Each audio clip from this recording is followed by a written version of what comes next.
나는 평범한 회사원이다.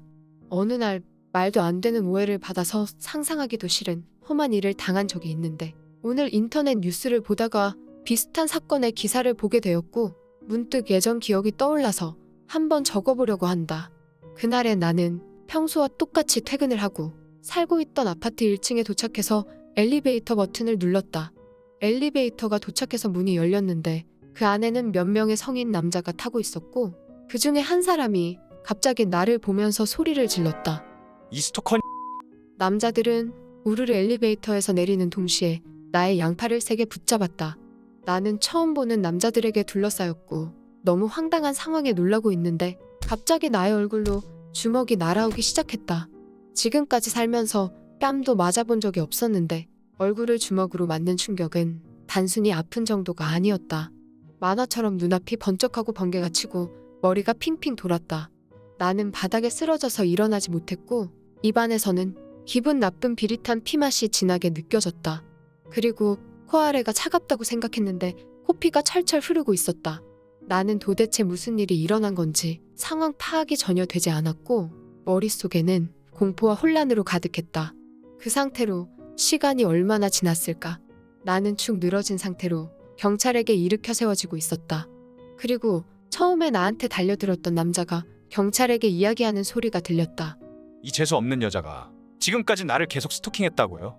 현장에서 우리가 바로 신고했으니까 이 미친은 현행범으로 체포되는 거 맞죠? 내가 지금 스토커로 오해받고 있구나.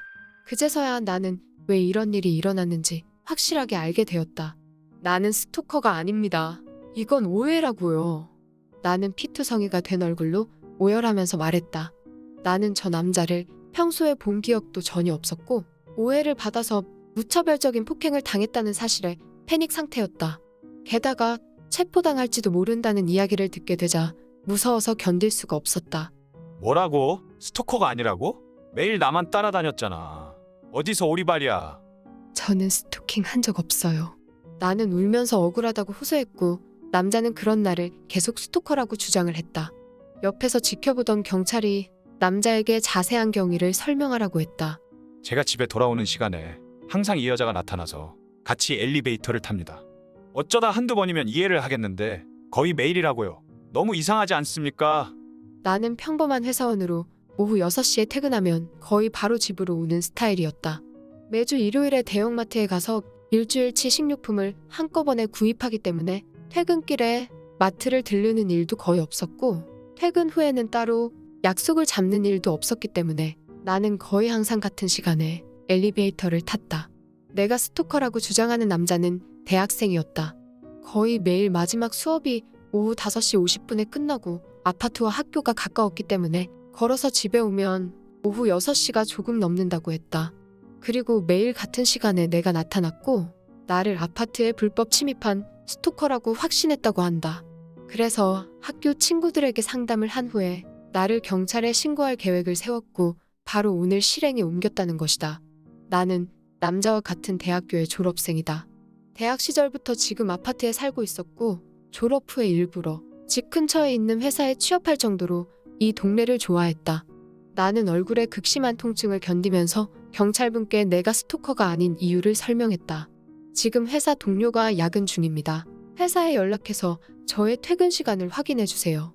그리고 아파트 집주인에게도 제가 저 남자의 위층에 살고 있다는 사실을 확인 부탁드립니다. 게다가 저는 약혼자가 있어요. 웃기는 소리 하지 마. 남자와 같이 있는 거 한 번도 본 적 없다고. 이 여자가 지금 자신의 범죄를 감추기 위해서 거짓말을 하고 있어요. 남자는 막무가내로 소리를 질렀고 나는 차분하게 경찰분께 설명을 이어서 했다. 약혼자는 일이 늦게 끝나서 같이 집에 온 적은 거의 없습니다. 그러나 필요하다면 저희 집에서 지문 채취라도 해주세요. 집에 자주 놀러 오니까 분명히 약혼자의 지문이 나올 것입니다.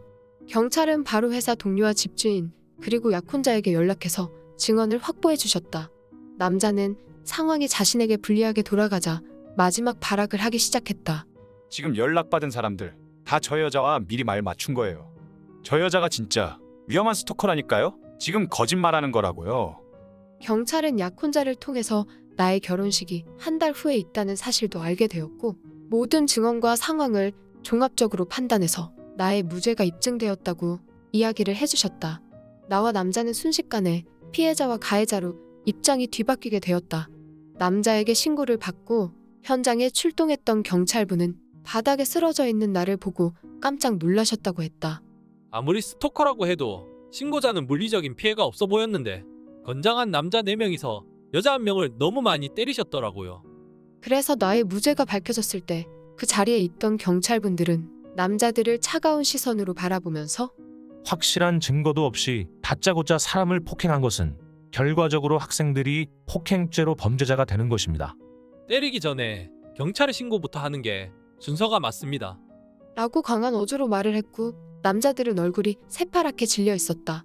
그리고 남자의 친구 3명은 갑자기 태도를 바꾸어서 저희는 그냥 이야기만 들어준 거고 스토커를 때려 눕히자고 계획을 세우고 여자를 공격한 건 전부 이 자식 혼자 한 거입니다. 라고 범행에서 빠져나가려는 시도를 했지만 아파트 CCTV에 4명이 한꺼번에 나를 폭행한 장면이 고스란히 녹화되어 있었기 때문에 무의미한 발언이었다. 남자와 그 일행들의 가족들이 경찰서로 호출되었고 나에게 사죄와 합의금에 관하여 이야기를 했다. 나는 병원에 가서 진료를 받았는데 얼굴에 심각한 타박상과 광대뼈에 금이 갔고 폭행을 당하고 쓰러지면서 바닥을 손으로 짚었는지 손목도 골절이 되어 있었다. 회사에서 주로 컴퓨터로 작업을 해야 하는데 당분간 업무가 불가능했고 결혼식 준비에도 상당한 지장을 초래하게 되었다. 나의 심각한 피해 상태에 부모님과 약혼자는 크게 분노를 했고 가해자들에게 위자료 명목의 합의금을 받았다. 한 달 후에 결혼식을 연기해야 하나 약혼자와 의논을 했는데 이미 청첩장도 전부 보낸 상태이고 예식장과 신혼여행 관련 예약도 모두 변경이나 취소하기에는 너무 늦은 상태였기 때문에 결혼식은 그대로 진행하기로 했다. 합의금을 받기는 했지만 가해자들을 향한 약혼자의 분노는 사그라들지 않았다. 약혼자는 가해자들의 대학교에 성인 남자 4명이 말도 안 되는 오해를 해서 한 명의 여자에게 무차별적인 폭행을 가했다는 사실을 전달했다. 피해 직후에 병원에서 촬영한 만신창이 상태의 나의 사진과 진단서, 그리고 경찰 조사 내용을 문서로 정리해서 증거로 함께 제출했다. 그리고 가해자 대학생 4명은 졸업을 1년 앞두고 모두 퇴학을 당했다. 대학교 측은 사건의 심각성을 인지하고 학교의 명성에 문제가 생길 수 있다고 판단했다고 한다. 남자들이 다녔던 대학교는 전국에서 명문에 속했고 미래가 보장되는 엘리트 대학이었지만 한순간의 어리석은 판단으로 밝은 미래를 자신들의 발로 차버린 꼴이 되었다. 합의금을 지불하고 감옥까지 가지는 않았지만 이번 사건으로 인해서 인생에 큰 오점을 남긴 것은 분명한 사실이었다.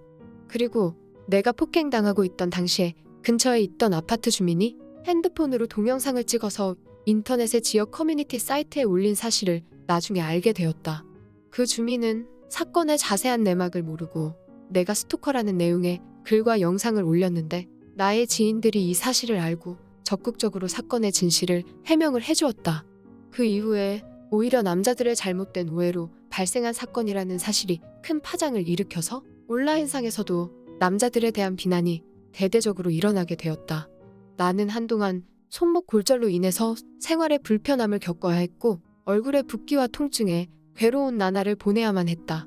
그러나 회사의 상사와 동료들이 회사 일은 우리가 알아서 할 테니까 아무 걱정하지 말고 안정을 취하고 푹 쉬어. 라고 걱정을 해준 덕분에 나는 치료에 전념할 수 있었다.